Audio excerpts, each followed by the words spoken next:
So if this is going on Benjamin YouTube, Simpson says, I appear to still have 2 live streams active on your YouTube channels. Jay's thought I'd let you know. It's possible when I was trying to get that other thing started up, it was generating things. But the point is that it didn't have any of the stream key information that relates to my evolution hour thing. So I don't know what the hell. Okay, this is all Martian to me. I gotta see that again. Okay, well, I'm streaming, but there's a whole lot of echo. Yeah, there is a little bit of echo. No, it's not a little bit. There's actually 2 of you in here. What? There is 2 of you in here. I'm gonna kick one of me. Yeah, we got a dapper and a doppelganger. Try to say that 3 times quick. Dapper and a dapper doppelganger. I don't even know what's happening. Evil child. Then one of me trying to figure out how you kick people. Vesta saying we have echo. Okay, that doesn't surprise me. Oh my goodness. You guys take a day when I'm way too drunk for this. Well, we may have to cancel the show. I mean, no. Okay. Travis Adams says trippy. Okay. Hold on. Oh my god. Oh boy. We'll figure out how to kick people in here because it's the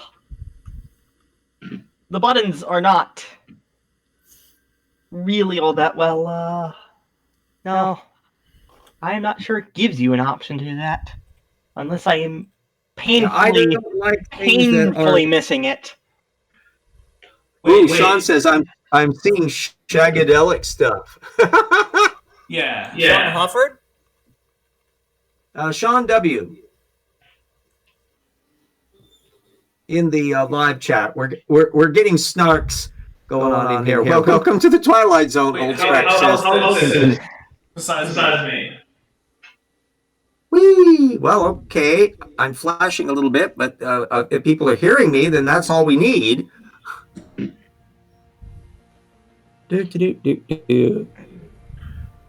universe of time and space. I wish I could do a better Rod Serling, but I'm not good at that. So I grew up on the Twilight Zone. Here's a problem. Yeah. When everyone's okay, I'm apparently playing Mass Effect. That seems to be a problem.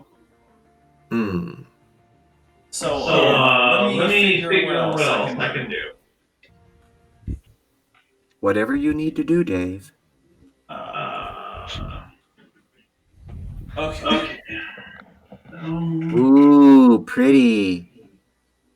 This is like that scene from Citizen Kane where they got the infinite regress in the mirrors. Yeah. The most heavily laden special effects movie prior to Star Wars.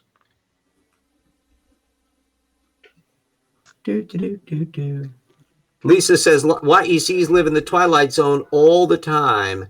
Yes, well, they live in the outer limits too.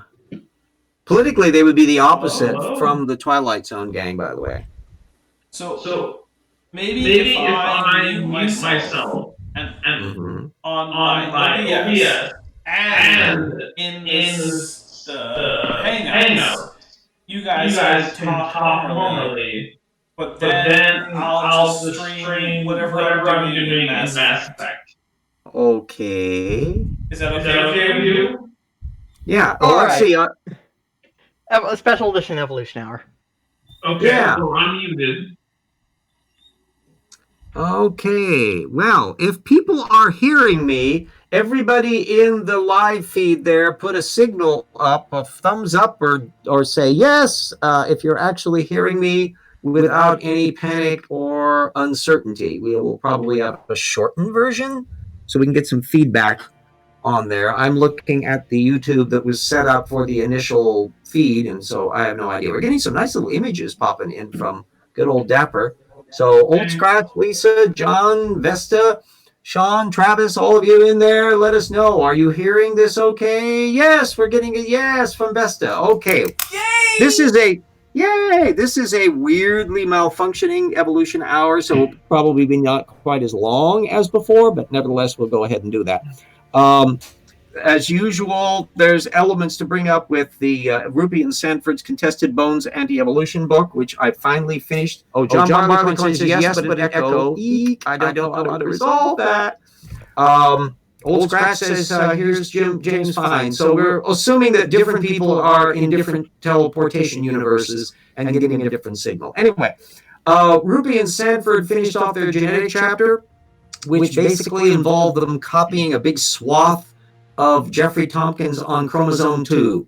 So on the description to the video, I put a link in to cover all that so that you can follow up on your own.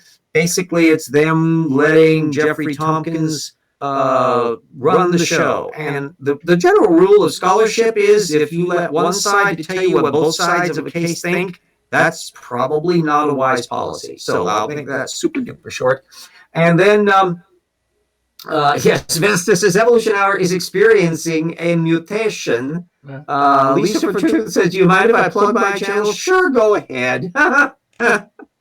Anyway, I was going to be discussing as well, a little heads up on the rocks were there, which I'm completing the indexing of. And then the other aspect was kind of an additional discussion of the debate I had with John Maddox on Sunday on intelligent design. Because from my point of view, it was exceedingly useful as a methods example. For those of you who didn't see it, and I put the link in the description to the video and also to the relevant papers that the good old Maddox came up with. One was a 2014 paper by D'Onofrio and Abel, which was trying to argue that there were aspects to the codon system that were acting as a regulatory element with proteins, which was fine, and they had kind of a computer-easy way of looking at it. It's gotten riffed on by a bunch of intelligent designers and creationists. I had forgotten about it because it had been quite a while ago, but I did refer to it. We did refer to it in an appendix on the codon system in the new book. And then the other paper was a way older one from Chun in 2007, which was also on this adenine to, I can't remember what the other, I of editing, which affects a variety of regulatory systems. And it gave a bunch of explicit examples of this that are found in human beings that include interesting connections to diseases. So him bringing up this paper was a bad idea if all he was going to do was riff off of the material that he got from the intelligent design movement, which I suspect is what happened, because both of those papers, by curious coincidence, we're seeing dying and game going on. By curious coincidence, both of those papers were discussed in Evolution News postings by Casey Luskin.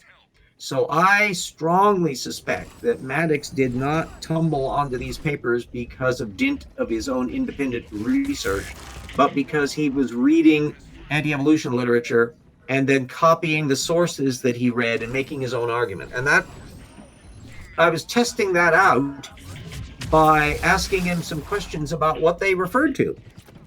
And he didn't know.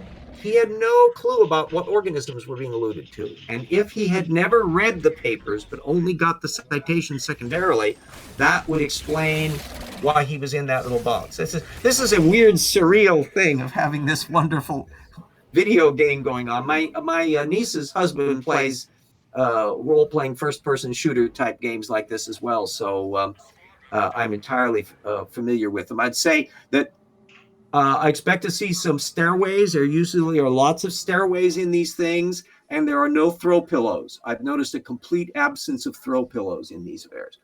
Mission failed, wave Black 4. throw pillows is completely unacceptable. Absolutely no throw rugs or anything. A little bit of interior decorating could really gussy up those little environments. They got way too many weird cobwebs. Anyway, yes, TD Lane tonight is a special edition. Anyway, so I put all the links in. That you can follow up on your own and do some interesting little side reading. Crash, we are piggybacking on the gaming signal. Yeah, we're doing cheats in here.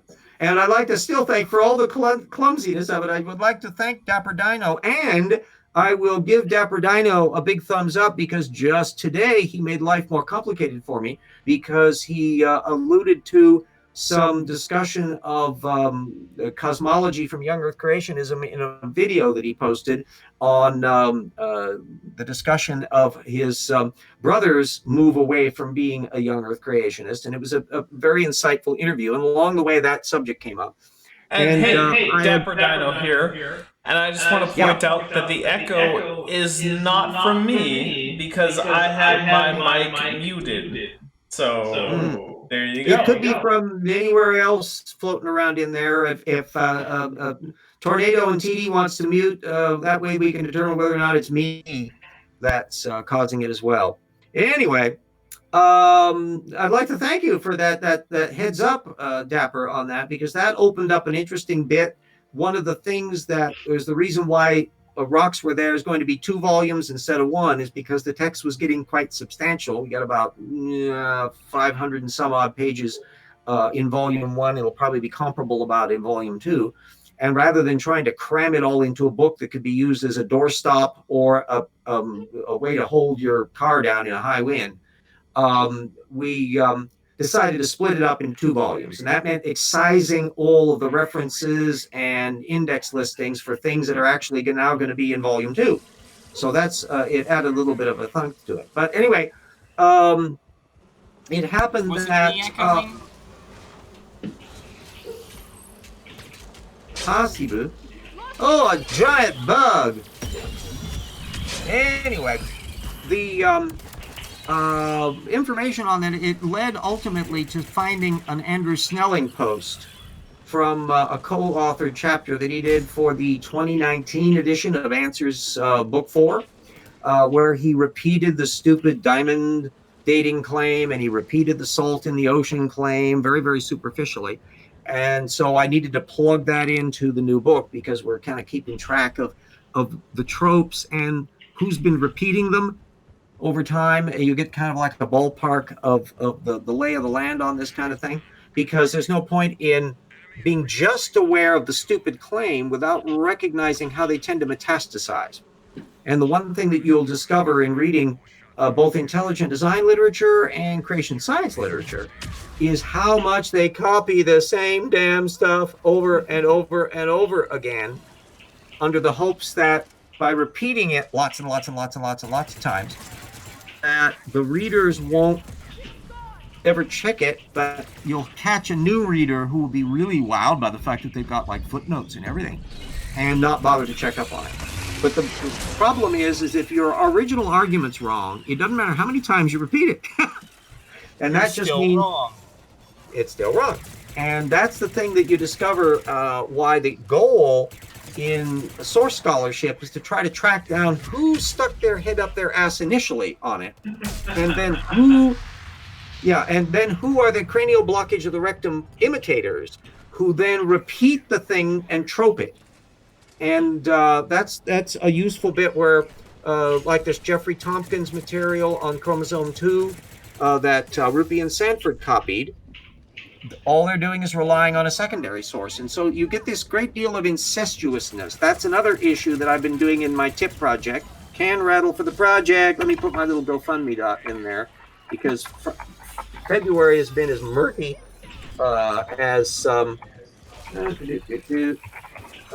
January was. There were some unexpected expenses that have made me bump along rather bumpily since the year began. So if anybody can pitch in at that spot, it's rather handy because that stuff zips to me faster than the Patreons. And by the way, we will want, we'll pretend that we've been on a full half hour, and I will go ahead and remind people about the wonderful thing. Buy the books. Yeah. Patrons who have helped out in the project, we got some new ones as well. Our colleagues Tendril and Eric and Speedy Sound and Cirrus and Zeshi, our researchers Travis and Convert Me and Eat Neil and James Fitzwater, a new one, History Minor, thank you. Ralph McFadden, Pelogia, yay, Benjamin Simpson, Ugly German Truths, assistant researchers Mike Apple, Ian Chen, and Duranko and Totis Real, and our friends Daniel and Steve Bauman, who was a geologist and making sure all our geology chapters are up to snuff. Mariel Beddoes, Insects Cool, Devin Miranda Reeves, Morton Nielsen, Paul the Skeptic, Papa Lufgis, Bo Hobo Rasmussen, Steggles, Alex Stone, and Paul Williams. And then I will continue to thank our legacy patrons, people who help when they could, but circumstances have changed for them, and I understand. Jen and Jody and John and Keith and Andrew and Dyer and Yui and Mona and Brad and Daniel and Yana and Sun, Sky Stone and Everett and Sewer. Every one of you has much appreciated on all of that. Anyway, between the Patreons and the occasional little trickles from the fascinating world of the GoFundMes and then the book revenues, which hopefully there'll be a little bit more as I get the new books in play. It bumps me along a little bit easier each month, but I'm still primarily an extra prod for helping so the project. Just think for helping the project. Just think of all the money that creation managed to rake in from their ever so credulous and gullible supporters to the point of where he pulls down about $200,000 a year. Ken Ham does at Answers in Genesis, and that's how their support network is really good. And in that respect, alone, I am envious of Ken Ham. So we'll leave that besides the other aspect. Anyway, I think the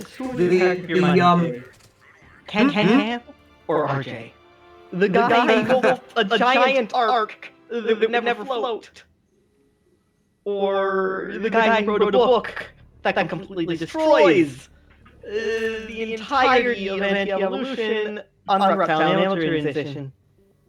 Yeah, and we allude to that in the New Rocks book because it's a benchmark that I'm very, very proud of. That everybody who has Slam Dunk will know every possible counter-argument that's put forward on the reptile-mammal transition, and that means you can use it as a really useful, practical macroevolution thing, and even material on birds and other examples. We go into an awful lot of that because birds came up rather prominently, since a lot of the genetic system, well, all of the genetic systems that are used to generate hair in mammals also are the ones generating feathers convergently in birds and their dinosaur cousins. And BMP, bone morphological protein, and my favorite gene, sonic hedgehog, SHH. Sonic yes, Brian. Hedgehog. Yeah, Brian Stevens says, I didn't know RJ was a battle AI. I have many hats on. I'm kind of familiar with all this because my niece's husband and also her own son play these role-playing games a ton. So when I'm over there on the holidays and that, I get to look over their shoulder and make snarky comments like Conan